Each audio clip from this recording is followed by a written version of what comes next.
Hey there, commercial construction coffee talk fans. Thanks for chiming in. My name's David Corson. I'm your host. I'm also the publisher and editor of Commercial Construction and Renovation Magazine. This is what it used to look like. I'm pulling some archives out here. Issue 2, which would have been February of 2021. Calvary Skin Therapy. Thanks for being on the cover. They have a nice brand, nice chain. And let's see how big this issue was. So this issue was 164 pages. And what was I doing? I just got my crew cut. Must have been summer. And yeah, I got into the spring. Anyway, I think it was the anniversary of the 1980 Olympic team when they beat the Russians up in Lake Placid. And I was a hockey player in prep school and, and in college. And so I've got the Miracle on Ice gig going on in my man cave or my office. But anyway, that's what I was doing back then, and my hair's growing back. It's gotten grayer though, but I can still bring it on the ice or on the lacrosse field. So, but it's always good to hold the magazine to see what I was doing, see what I was looking at. God, this was a good looking issue. But last issue I printed, August of 2021. That was the last issue I printed. We still set up the magazine to print on demand on heavy paper, and they looked like $1 million, but we went 100% digital then, and haven't looked back. Don't miss the printer. Don't miss the post office. And last year we had just under 49 million people interact on our website, and this year we're on pace to I don't know, 70, 80 million people. It's just been an unbelievable transformation from print face-to-face events to going digital. And it's just been for all of you out there that find us on the web, whether it's through Google or any of the search engines, or you just know who we are. We really appreciate you. I couldn't have done it without it. I never in my wildest dreams would I would think I'd be a digital guy, looking at clicks and visits and times and keywords and SEO. But you can teach an old dog new tricks, and it's been an exciting ride. So, but listen, like I said, I'm old school. I love holding it, but I doubled the frequency. I reach so many more people. It's just amazing what you can do with technology, and be a median. I'm a data guy. I'm just a liaison, a conduit of news. And so we really thank everybody that's out there. I'm sitting out here in the house that I built. I've been now here almost 2 months. Moved in on June 16th. My wife's an interior designer, and she does a lot of residential bathrooms, basements, kitchens, but we've never done a ground up. And when she bought the land, and I told her, I said, look, if we build that house, we're going to build it ourselves. We're not going to hire a contractor. We're going to do it ourselves. We never done one. I said, well, we're going to go figure it out. And I put a residential column in the magazine, and I talked about everything that I learned every month, from permitting, dealing through the municipality, picking the septic tank guy. I mean, we took video of everything, and I've got this ebook that I'm putting together. Actually, in my next issue, I'm going to do a wrap up on the house build. I'm doing a timeline from the time that I applied for my permitting. It took me 4.5 months to get that done because I live up here on the lake, and they're very cautious with the environmental hazards and all that. And then we broke ground in right after Memorial Day of in 2024 in May, and then it was about a 10-month build, and but very exciting, and love it. And it was I come from a construction family, so it wasn't like I hadn't done it before. I just had to go get. I had everything on the interior side. I needed a grader to clear the land. I needed a concrete guy to do the foundations and the footings and all that. And I had to get an engineering firm for all the different you know uh, drawings that you need to keep all of the municipality departments happy. And had to find a roofer, had to find a framer. And then once you go through your main section and the roof's up, the windows dry, then my wife's crews came in and we didn't have to babysit. I mean, they just, they electrical, plumbing, drywall, flooring, paint. I can go down the list. And all those guys have done plenty of projects with her. So and she treats them, she pays them well, feeds them, they have fun. And when you get good subs, you got to keep them. And but now we got the building bug. I hear there's a shortage of houses, so we're here to try to help, the housing shortage. So we're looking to do a couple builds a year and do some other interior projects. So, but today, hey, happy TGIF to everybody. A little cloudy out here, but I am out here on the deck. I finished my studio, but I kind of like sitting outside. People are like, "Is that fake?" I'm like, "No, it's real." It's at night. I got coyotes back there, black bears. Nature is behind me. So and the lake. But today I have a nice lady. She's in out of I know Virginia. about that. Yeah. And she's actually one of my clients, and she's on the PR marketing side. Her name is Susan Fernandez, and she's with UPSpring. They're a PR firm. Suze, say hello from Virginia. Hello from Virginia. And what city were you in? I am in Richmond, Virginia. Richmond. Yeah, the capital, correct? Yes, it is. Yeah, I went down to Richmond once when I started my publishing career back in '94. I was on an automotive magazine. I dealt with headliners and all the seat guys. Everybody did in the interior of an automotive or transportation. And there was a guy that made scissors, and he was in downtown Richmond. I had to drive for hours to go to find this guy selling his shears for the guys that are building this stuff. That's my famous Richmond story. Yeah, but great town, love it. It's the beginning of the South. So we appreciate you finding the time on a Friday afternoon to have a conversation. And the reason why I had Suze on is, listen, they send me a ton of PR and all sorts of projects and people and architecture firms and just they've got their pulse on what's going on in the industry. And you're the senior VP there, right? Correct? Yes, I am. Congratulations. Hard work pays off. And Hmm. listen, I deal with agencies all day long. There are only, it's like anything else. There are a handful of excellent, top-notch, first-class agencies. And then there's the status quo, and Suze is in that upper echelon, and so I never when they approached me, I was like, "Oh, I don't think I've ever had a PR, like this on here." So let's talk. They help me out all the time, all year long. We have a really good partnership. So today, Suze, the way it's going to work is we're going to do it in three parts. You're going to tell us your story, where you grew up, went to school, and how you ended up at Upspring in Richmond, Virginia, and then we'll talk about. How you weathered the storm over the last 5 years, and we're out of the tunnel, but we're still got some speed bumps and potholes, and any trends that you might see out there, or really cool things that our audience might find of interest, and then you'll give us your contact info, one positive thought or phrase, and then we'll finish it out. So, with that said, the floor is yours. Tell us your story. Awesome. Thank you. What a great introduction. I really You're appreciate welcome. it. So, you probably will hear it come out, but I'm actually from Buffalo, New York. Woohoo! We have quite a thick accent, yes. And I wound up going to Pratt and spending a lot of time in New York before I moved down to Richmond. So I am. Tell people who Pratt is, so they know if they're not familiar. Pratt is a school in Brooklyn, New York, and the focus there is architecture, art, and design. It's a really fabulous school, and I think people usually put it in the category of like Pratt, Parsons, School of Visual Arts. It's a very dynamic school. Yeah. And I kind of come to this pretty honestly.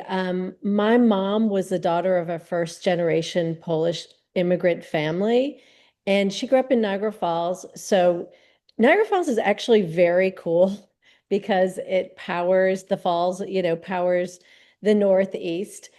And when she was growing up, she really loved art, architecture, and design, but she was kind of ahead of her time.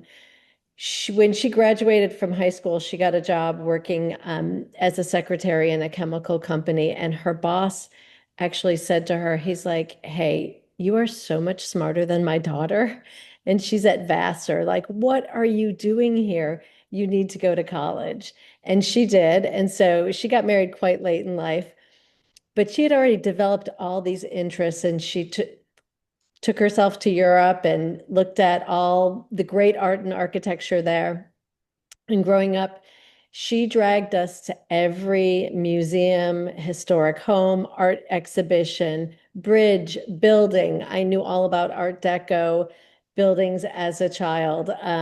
Whether it was the Met in New York that we would drive down to New York and go see an exhibit, or if it was at a local library. Like my mom did not care. She just really lived for all of this.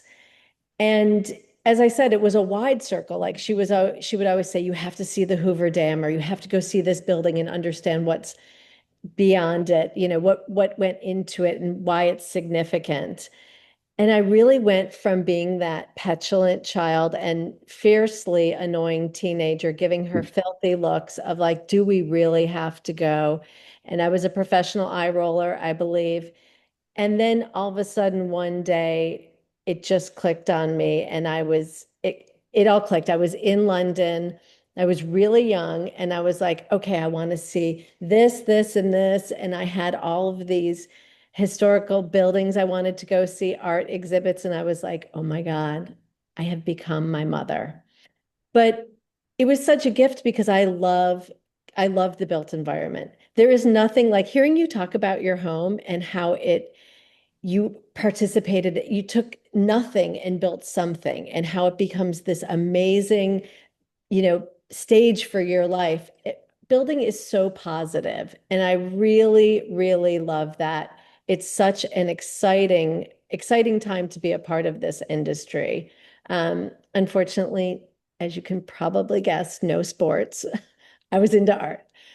Um, but I wanted to, yeah, really talk about lessons from the past 5 years of this roller coaster. And I kind of think of it as a reset. I really think this was such a needed, especially for our industry.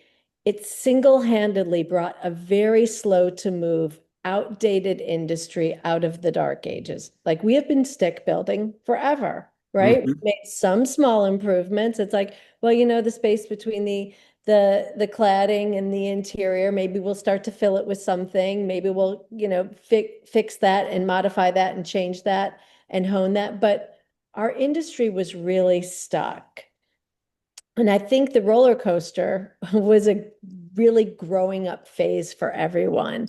I talked to the head of an architecture firm that had several offices all over the place, and they said, pre this, if they had thought about like we want to have our teams be able to have a hybrid work situation or work remotely, it would have taken a 20-person committee 2 years to figure out how to do it because they had the mindset like it can't be done. We're an architecture firm. We can't do that. It's just not possible. That's not how we work. But then all of a sudden they had 48 hours to figure it out, and they did. And I Mhm. think that's so important because it really changed our mindset about building materials, construction, architecture, design. It really brought the gift of challenging these kind of deep-seated assumptions that we have. It also had the gift of bringing anyone over 30, up to speed in a very trial by fire kind of way of becoming technically savvy. And I think that is so important because, 219, can you imagine wrestling with the concept of AI? You were nowhere near it. None of us were. I think there were a lot of leaders, certainly even in our world, which is marketing and PR. The senior team felt fine walking into a meeting and not understanding how to record a Zoom call. It was just this old school mindset. And then all of a sudden, we all had to figure it out. We all had to expand our thinking. And that has expanded the way the entire industry is now approaching how we work. And I think that would never have happened without this roller coaster. I don't know who it was, but someone said without AI, it would have been a much more rougher transition without AI being there. And listen, AI has been around a long time. It's not Yeah. like it just happened over the last, 4 or 5 years. It's been there. People that are in the know, they knew it was there. But now it's mainstream. And I'm telling you. I joined some mastermind. I took 2023. I went back to I took digital classes for the year. Got Microsoft, Google certified. I thought I knew everything. I didn't. I learned Google. I learned SEO. I learned everything. And I was with guys that were there before, well before my MySpace and all this stuff. And it was mind-blowing. But literally, what I've seen AI done that like a year ago, I know that it couldn't have done. I was on a mastermind call a couple of months back, and they were showing me stuff that I can do with AI that I knew a year ago it wasn't smart enough to do. But now it's gonna. I tell people 5 years from now, you will not recognize the construction process because it's going to be streamlined. And you're going to recognize it, but it's going to be much more efficient, and you're still going to need people. That in my lifetime, I don't think robots are coming, and I have no idea. They're coming though. Robots are coming. However, the amount of where they're going to go, but someone's got to build those robots. Maybe there's robots that have to build the robots, but someone's got to build the robots. And that human, you still need that human touch, and but AI. Pete, people told me engineers, architects, contractors, building supply. They said if as a contractor, if I could have found more superintendents or project managers, I could have done more projects. Because they said 2020 was scary, and then it kind of opened up depending on what state you were in. And then we had really awesome years, 21, 22, a lot of renovations, a lot of this, a lot of that, people. And then 23 kind of like leveled off.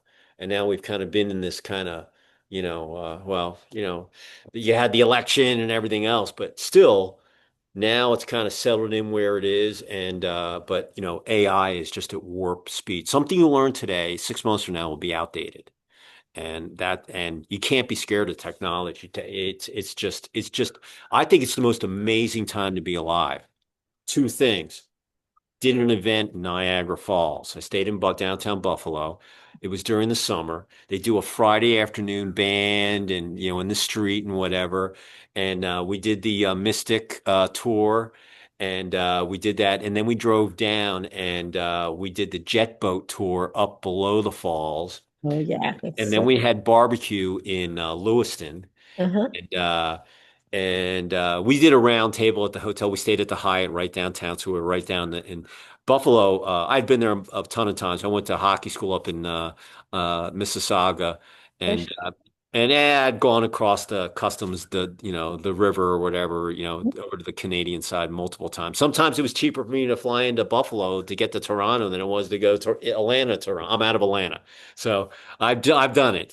And as a New York, hey, I used to go Buffalo, Syracuse, Rochester, and make the circle when I was doing my routes. I had Carrier in Syracuse. I had a bunch of clients up there. So, but only do it during the summer. Don't do it in the winter. Too much snow. You walk out of your house, your hair's wet, it'll break, just like in Toronto.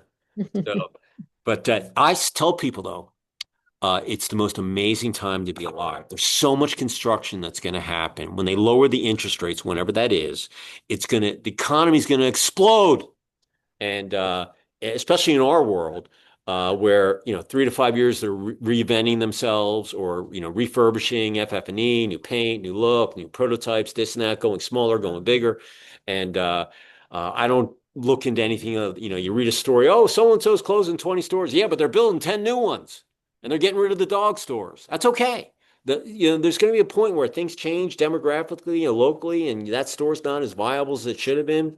Maybe you close that one, open a big one, and make twice the revenue. That's why you have chairmen of the boards to decide what your growth plan is going to be. But it really is an amazing time. But if you haven't gotten to Buffalo, check it out, man. Town's happening. They got the baseball field downtown. They got the Sabres. They got the Bills, and they used to have a basketball team. I forget what it was called, but I know they had one up there. McAdoo used to play for him, But anyway, the sky blue uniforms. Am I right? Am I thinking of the right? Yes, and I can't think of what their name was, but I They were the remember. Buffalo. I don't know, but they were really good. They had the sky blue uniforms, and but anyway, Buffalo, good town, great food.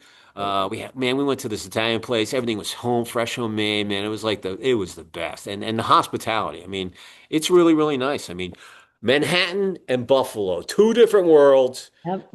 And but really, really cool. You get to Canada and all around there. I mean, you got they got the horse racing up north, and it's just a really, really cool area. So, and people are like, "What are you doing an event in Buffalo for?" I'm like, "When was the last time you were in Buffalo?" I did Yeah. an event in Memphis, and they were like, "What are you doing an event?" I'm like, the barbecue capital of the world, Beale Street. You got Sun Records, Martin Luther King Memorial. You got all this stuff here, and it was so I always used to pick to do events. I used to do them in like off the cuff places where you wouldn't think, and I'm like, I've been to Vegas, I've been to New York, I've been to LA. What am I going to do? I'm just a Yankee living in the South. I want to. So, but um, the other thing was that uh, going through school, Parsons, Vass, I knew them all. And Mhm. my family's been in construction since 1888. We were in construction before sustainability was even a word. And when when I grew up outside, my mom was from Philly, my dad was from New York. And when all the grandsons had back in the day, this is the way it was. The granddaughters, they didn't have to work in the scrapyard. But as the boy, if you wanted to drive a car and get your license at 16, you had to work in the scrapyard in the summer. Where I had to work for my Uncle Frank. He was my first superintendent. Shoveled asbestos, laid railroad tracks. I was I did everything. And uh, best experience I ever had in my life. And uh, so when I built this house, where you were talking about having a vision, when when the roller coaster started in March of 2020, the first thing I did is I redid my deck, and I told my son, I said, "Hey, we're going to redo the deck. We have time." And so we're doing. He's like, "Dad, why aren't you a contractor? You know how to do all this stuff." I'm like, "Brody, I've been in construction forever. I still have my erector set. Okay, you work on cars. I can do all this. I have a construction magazine. I'm a builder. I build this magazine every month. I used to do it with paper, ink, and content. Now I do it with digital content and plugins and software and numbers because that's all your computer is. It's a bunch of numbers. And you're looking at me right now in color, but I'm really a bunch of numbers and code. But I said, yeah. But when I did that deck, I did the stairs and I did the planks. If I would have done that 6 weeks later, if I didn't do it right at the end, when I got it right when March started and everything went kaput, all that product would have cost me probably 75% more because everything was marked up. You couldn't find gang boxes, you couldn't find wire, and so the whole thing. But then I told my wife, she's like, oh, we never built a house. I go, so what? You go to YouTube. We'll go find out how to do it. We'll look at the stages. That's why it's there. If you can't figure out, maybe you can't become a brain surgeon. You probably could between AI and YouTube. But if you wanted to build a house and you never did it before, go to YouTube and go and you can figure it out. I just figured I had enough contacts and I understood construction enough that I can read blueprints, you can design this and that. And but we got through it. Listen, we've been married 30 years. I thought we were going to get divorced, to be honest with you. People told me, "Don't do the build with your wife." Oh my God, what are you crazy? I'm like, no, no. And listen, 95% was negotiable. I was like, I liked everything. But there were a couple things after you do the project and you retrospect and you look, you tweak in case you want to, I mean, this was spec home, but still, uh, I would have done like, hey, well, I wish I would have put those there. Or if instead of getting garage door openers for the ceiling, maybe I would have gone wall mount there. And or there was one room where she put too many doors, where we could have put a barn door and one door, just little things that you don't think about. But the house is still beautiful. Don't get me wrong. I mean, we rolled the dice and we did it right. And but it was a great learning experience, and can't wait to build some more. And but the whole thing about going to and having your light bulb go off, the light bulb moments are the great. What day? Do you remember what day it was? Do I remember what day? No, I don't. Yeah. Well, anyway, some people do because when you Yeah, get I that know. epiphany, it's like, oh, wow, this is what I want to do, Yeah, right? I think I was about 20 years old though. I do Hey, remember it doesn't kind matter of, how old you are. yeah, It's the fact that you found your calling, right? absolutely. Absolutely. And I love that whole story about how you built your house because you had, the age that we're in, you had access to so many ideas. You could work ideas out by just looking at, Instagram, doing your own research. That was never available before. Oh yeah, my county they need to pull your permit. You needed to have a construction license or a GC license, residential or light commercial, and I didn't, and but we wanted to build it. So, you had to get someone to sponsor you or, to pull your permit for you. So I found, I knew a bunch of people that would have done it for me, but I have a construction magazine. I didn't want to compete with anybody. I didn't want anybody, I just, so I went to a guy I had on the cover. He built probably like 2,500 stores and, he got tired of commercial. He went to the residential side, and I'm friends with him on Facebook. And he knew that I knew he was doing lake frontage, so I called him up. I said, "Hey, yo, what's going on, bless and that? Hey, see the family pictures." I said, "Hey, got a favor. Can you pull my permit? I have a piece of land we bought back in 2020. We've owned it. We want to build it ourselves. My wife's got a residential construction company, design, color, basically a design company, and we want to do this and have it for our portfolio." So he goes, "Send me the plans." So I sent him the plans. He comes back, he goes, "David, you know how much square footage is up on the lake?" I'm like, "I know. That's why we bought the land." And he's like, "You know how much I'm going to charge you to do this?" So I'm like, "That's why we don't want a nothing against all the contractors out there. Okay. You guys do great work, but we wanted the experience for ourselves. So if I was going to be a builder and I wanted to go out and say, look, I'll build this house and this is what's going to cost, but it's going to look freaking beautiful.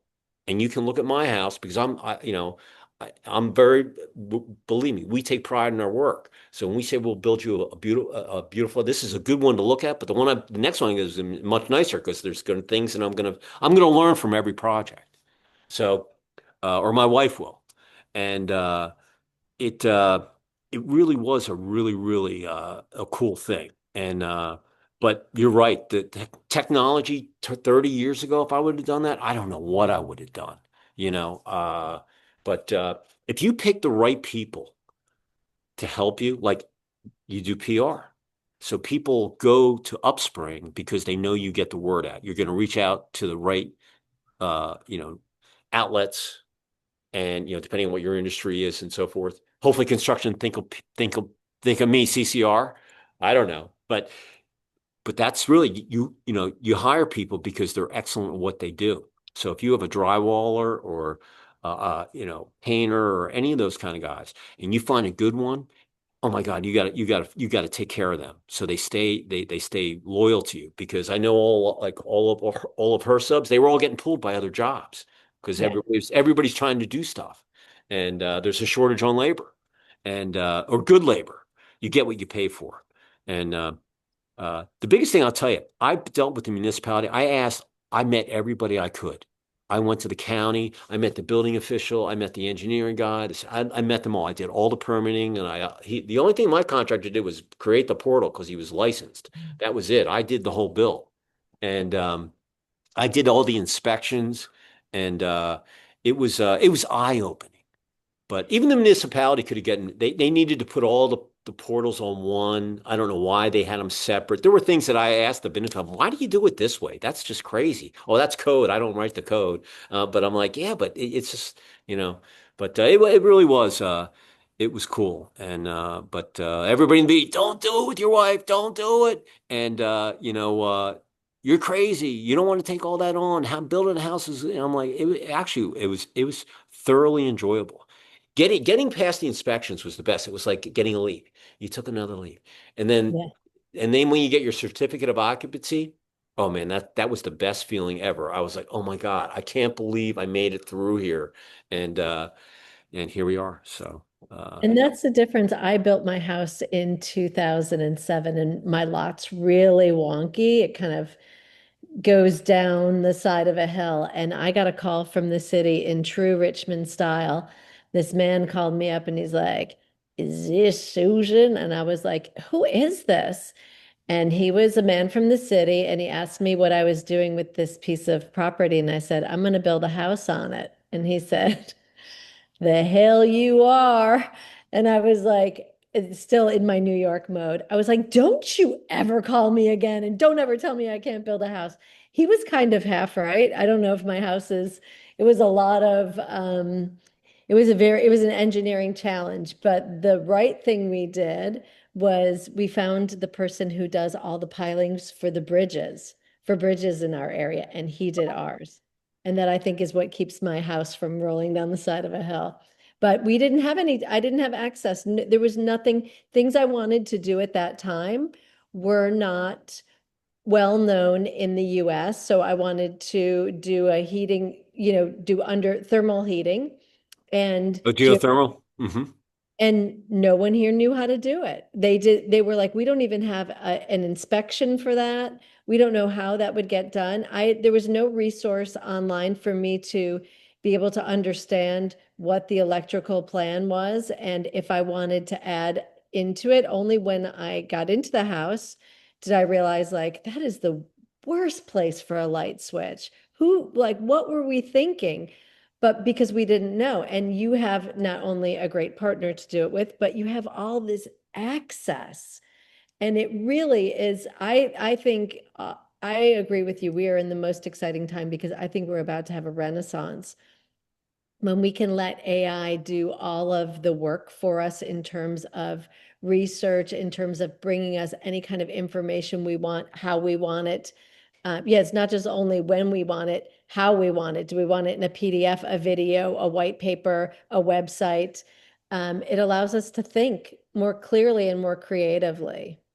My And I, wife, my wife laughed at me about 2 years ago, maybe 3 years ago, when AI was just, well, I knew what it was. So I'm sitting there and she's like, "Who are you talking to?" I'm like, "I'm talking to my friend AI. He's the best." She or he, whatever. Uh, it's my assistant. It's the best copywriter ever. It gives me the best ideas. It makes sure my titles are the correct fonts for Google to keep them happy with SEO. And this is just all stuff I had to do in my mind, but now I can do it in like 5 seconds, or my people can do it in 5 seconds. yes. And it's like today I did I do a video TGIF. I put a little video together. I go on the web. I get up early. I put some music to it. Happy TGIF, whatever the number is.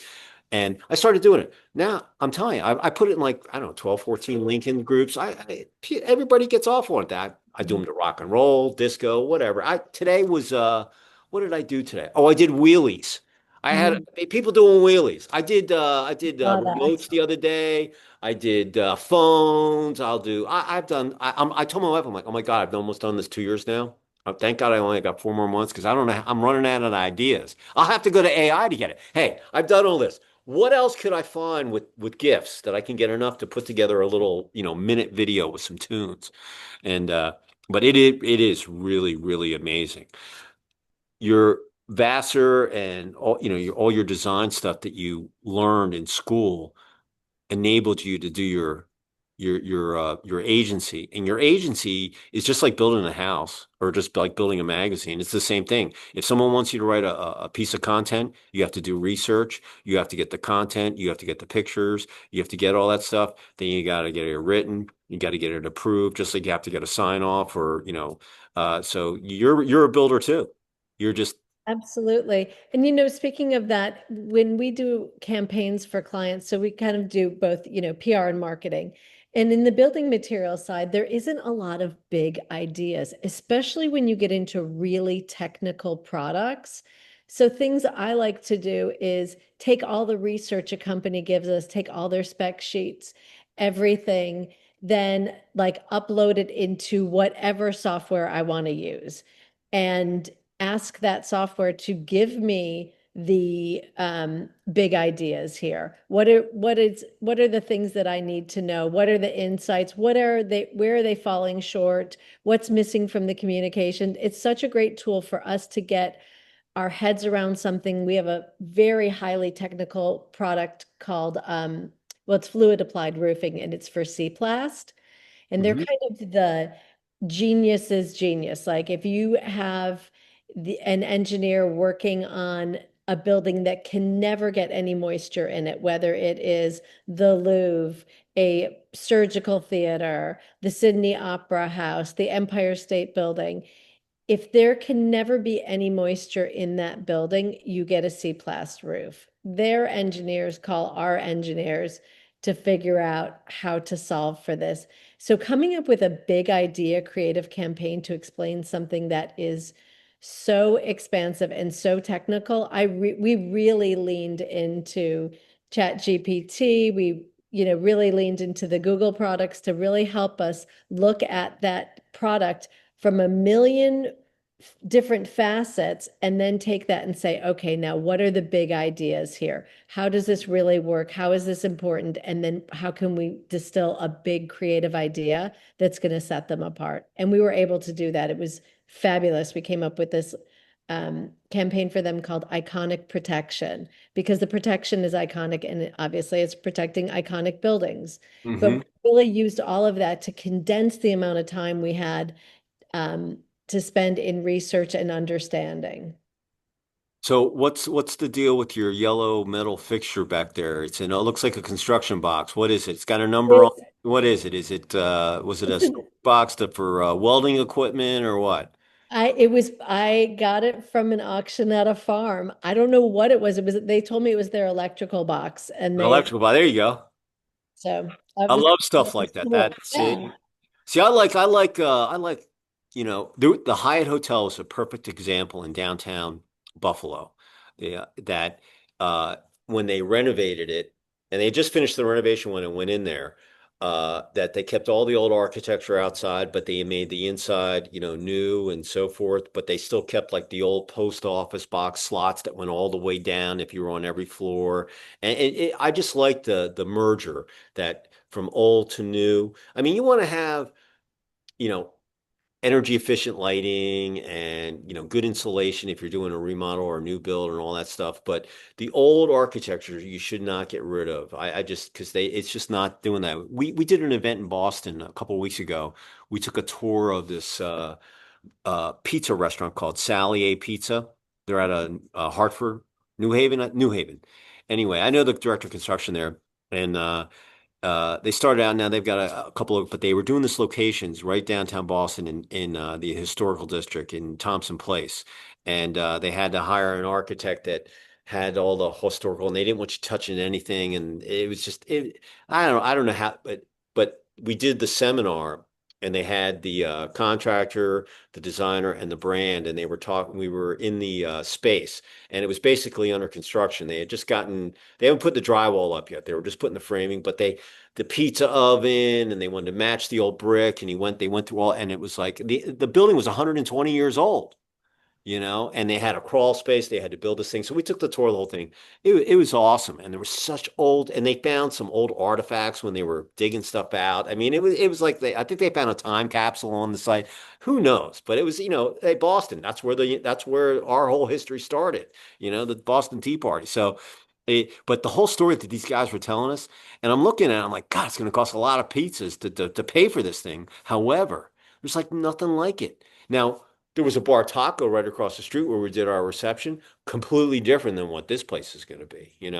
And but it was really, really cool. And that whole merger, but like I said, down AI is going to be able to merge all that and how you can keep the old and make it look new and not have to, reinvent the wheel per se, right? absolutely. And all your stuff that you learned at Vassar and the design school, uh, to be a PR firm, man, that's a really good, combination, in my opinion. Yeah, I love it. We love it. I love the whole thing, building is about transformation, right? And what we do in PR and marketing is really about transforming brands. We help firms crack into new sectors that they've really, really been wanting to get in, but they can't get in by placing thought leadership pieces where they talk about the industry before they've even had the experience, and then they start getting RFPs floated their way with building materials. We're really able to, especially in such a, it tends to be because it's usually performance based. People don't want to, they don't, and it's usually created by engineers, which it should be, but people don't buy on features, they buy on benefits. So there's so much room. This is why I love building materials. There's so much room to tell really interesting creative stories. Same with projects, with buildings. I mean, it's such a rich storytelling medium, marketing and PR. And I love that, especially in this industry. Over the years, what's your favorite project, either that you were working on design or you went and were promoting, from a PR standpoint, that stands out for you? I would say there's two. One, we had a client who has since merged, but it was CRTKL, and they wanted to get into the cruise ship industry. And it was during the big roller coaster time.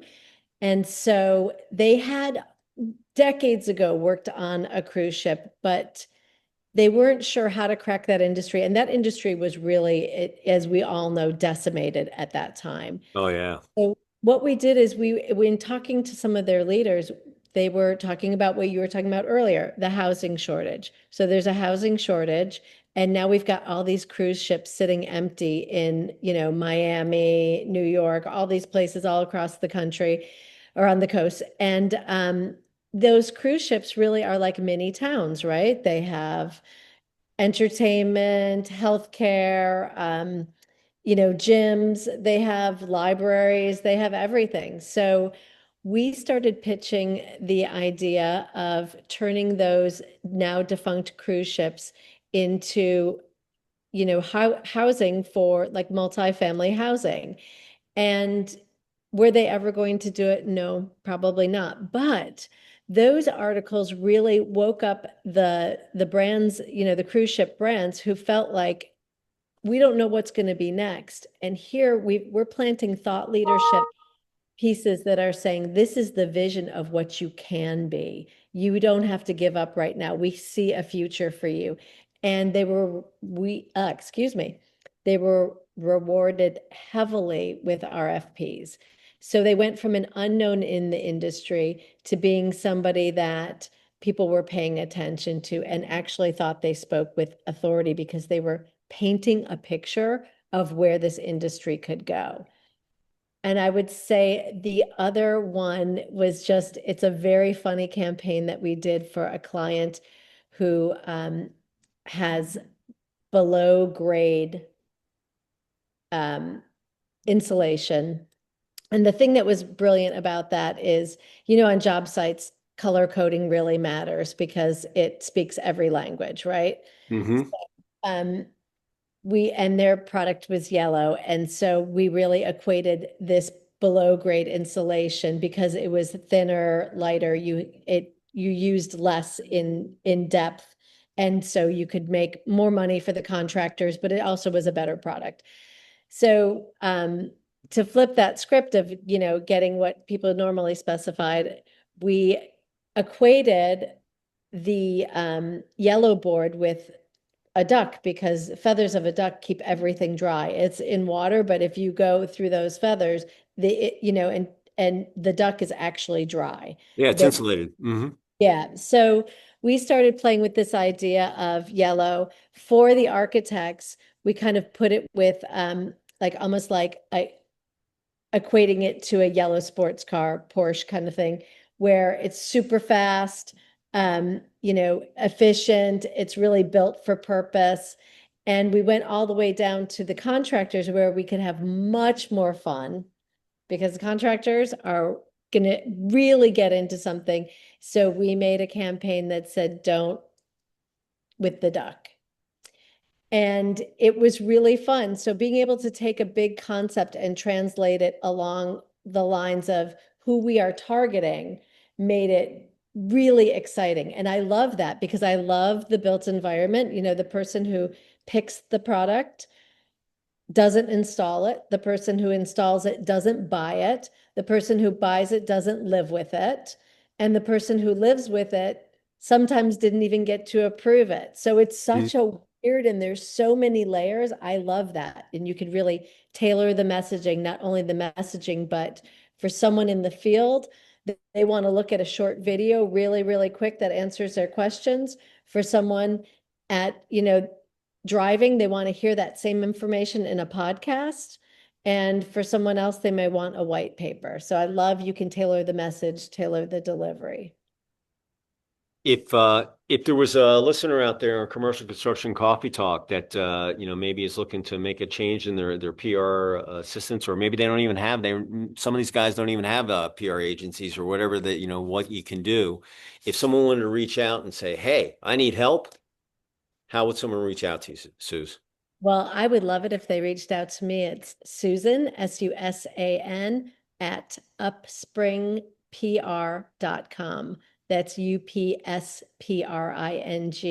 PR.com. We can show you one of the things that blows me away about PR is you don't get millions of impressions, you get billions of impressions. Our work really does help transform companies, and it's such a pleasure to do it. Hey, listen, I'm a data guy. I don't even, I just tell people, man, look, you send him, let me judge the book by its cover, man. If I have a, if it's applicable, we'll put it up there. It's unbelievable how much information's out there. I can't get enough of it, and, I'm right there with you. If, what I'll do is when I do the editing, I'll put your email in there. I'll put it in the description. But if you're thinking about PR, all right, uh, listen, there just like a lot, it's very competitive. And once again, there are good ones, and there's just the status quo guys. If you just want to be a status quo, hey, but in my opinion, if you want to be we're now basically coming into the fall and the winter, Q3, Q4. So Q3 is almost over, one more month, and then boom, you're into the fall and then the holidays. Going into 2026, you got to have a presence in digitally. You got to send content to the people like me and use people like Suze to get your content correct, but because we'll post it, we're a niche destination. I'm not selling lipstick on my website, okay? I'm talking construction, real estate, facilities, renovations, residential, commercial, industrial. I'm talking everything in there. You can find so much stuff on there, and but you got to have you don't know where your next sale is going to come from, so you just want to make sure that you've got your everything covered, and then you got to stay on top of being on the fringe of trying new stuff because, like I said, technology it's just amazing. Right? It is. And the learning language models, they don't really look, when you're doing research, they're not looking at paid. They're looking at organic content. They are looking at press. Press has the most authority. So the more press you can get, it's actually going to raise your SEO. It is going to build preference because when you do when you go deep research in ChatGPT, that's what it's looking at. That's what it's bringing you. You So know, the when I get an Upspring press release for listen, I got a million contacts from you guys. I mean, absolutely they're love they're it. they're coming all over. But when I get them, I don't even have to look at them. I just make sure I just kind of look at the title and I go, okay, boom. I know the content's going to be good. They're going to have some link. They're going to have everything I need, man. And I just send it up there. Boom. We send them the link and they share it, and it's good for our SEO, both of us. It's a win-win. So I'm telling you, when you get good stuff, so I have to, as the owner, I have to look at everything. You Mhm. can't imagine how much reading I do in a day, man. I'm a speed reader. I took that class way back when, and I still use it. I blow through. I can look at content and what's going to work, what's not. But we get so much of it. We try to use most of it, but some of it's not applicable. And if it's not applicable, it can hurt yourself. So I have to tell some people, man, listen, I don't do lipstick on here. I know half my circulation is female, but maybe some of the guys are going to use it these days. I don't know, but I really can't put it on there. But if you have something else in this, and I'll tell you the biggest thing that happened when I was putting, I never bought a keyword, never ever. All my stuff's been organic, but all of that stuff before pre 2020 was all construction and whatever. I learned that people learned that there was more to life than just work. So I've kind of incorporated a little more, like I'll talk about, hey, how to buy the right cell phone or, what's the right truck tires for you because it's construction oriented, So I've put some other stuff on there, but we're still, our bread and butter is, design, build, maintain, that's kind of where we're at. And, but you can never stop learning, you Yeah. know, and it's just crazy. So here because one of her team members reached out to me and said, "Hey, we do a lot of stuff with you. Can we get her on the show?" I was like, "Heck yeah, we can talk." Send me their bio. Hey, and she went to Pratt in New York City. That's like going to Yale. In the design community. Especially up in the like down here, we've got the Savannah School of Design or the Atlanta Design School or whatever. SCAD, I think they called it. Down Yeah. here, but it's not like Parsons or Pratt or Vassar or any of that stuff. It's just not. And nothing against you guys. I'm just telling you, you're all good at what you do. I'm just saying, there's, like I said, there's the upper echelon of, like athletes. You got the upper echelon, you got the rest of the team. So, But I don't even, you send me something, boom. And my ladies up in Chicago that post all day, they don't even think twice. Oh, Upspring, done. It's going up there. So, but listen, you can't judge a book by cover. So send it to me. I Listen, will. it's very tough to get in the magazine. They've been in the magazine. We've done, but if we don't get them, we got all these platforms. We put them up all day long, and our turnaround time's quick, 24, 48 hours, and we make sure everything's good for you. So when you go out and share, your SEO is good. It's indexed. It's everything. Google will find it, and it's a win-win. So send us that content. So, Absolutely. Suze, what were we going to say? Oh, no, absolutely. Uh, Except, it, I was going to say, if as we finish up here, if there Mhm. was one positive thought or phrase that you'd like to leave with our listeners, what would it be? I would say always be learning. I Always be learning. Transformation. ABL, Love it. ABL, that's the way it is. Always. I run 5, 7 miles a day, and I do my little word of the day. And last year I did a thought of the day. And Mhm. I always tell people the day you stop learning is the day you should go do something else. 100%. And it doesn't matter. You can learn something from someone that you have like a 30-second conversation with. If you listen hard enough, there's something in there that like, oh, wow, that's cool. I want to take that, but I want to tweak it to my own way. But Yeah, the Buddhists say it's the beginner's mind. Always be open. Love oh it. yeah. Oh yeah. No, listen, I learn every day. I just got, listen, I'm with you there. That's awesome. ABL is what I call it. Always be learning and moving forward, positive in a positive direction.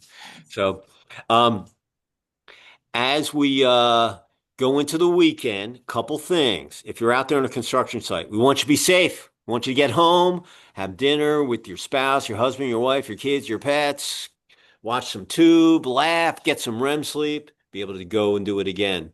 Number two, you got to stay liquefied. This is the athlete in me. Oh, I could say construction guy too, but the bottom line is you got to stay liquefied on, it doesn't matter where you are. If you're in a construction site or in a PR firm, hey, you should be drinking water all day. But if you're out there and you're sweating, it's still hot. The dog days of summer, it's still hot. Even in the winter, drink water. Put some electrolytes in there too. If you stay liquefied, number one, you'll be better on the job site. You'll get home, you'll have a better dinner, you'll be positive, you'll get the better REM sleep. When you get dehydrated, you make mistakes. You make the lousy pass. You don't do a good job on maybe keeping the line straight for the fence, whatever it might be. But and headaches, and when you get dehydrated, you get headaches. It's not a good feeling. So if you drink a lot of water, and put some electrolyte. I'm telling you, you'll sleep better. You'll have a better day the following day.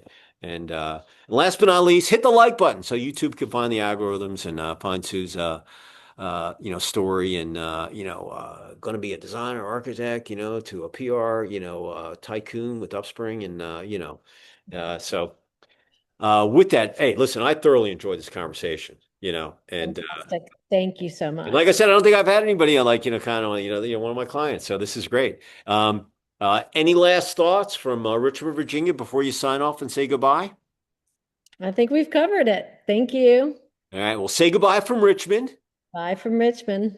And I'm going to sign off from Lake Lanier, about 30 miles north of downtown ATL. Lake Lanier, if you don't know, it's got 600 miles of coastline. They backed up the Chattahoochee, and she talked about the Hoover Dam. We have the Beaufort Dam here, and it is a engineering construction marvel.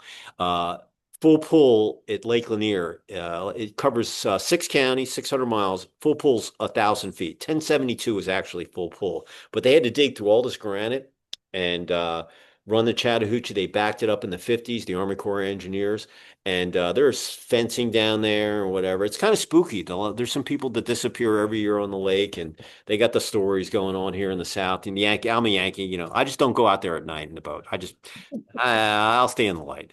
So, but it's a beautiful lake. If you ever get down here, it's a man-made wonder, a man-mill built wonder, and it feeds all of southern Georgia, Alabama, Florida, all the farmers down there, and it's an amazing thing that they built here. So, if you get a chance, you can come to the ATL Lake Lanier. If you fly in, you probably go over it going into Hartsfield every day. So Suzanne, if I ever get to Rich, I'm going to look you up. All right, Please do. and you can go out and show me some of the local Richmond architecture. All right. Love it. All right. Well, say goodbye from Richmond one more time.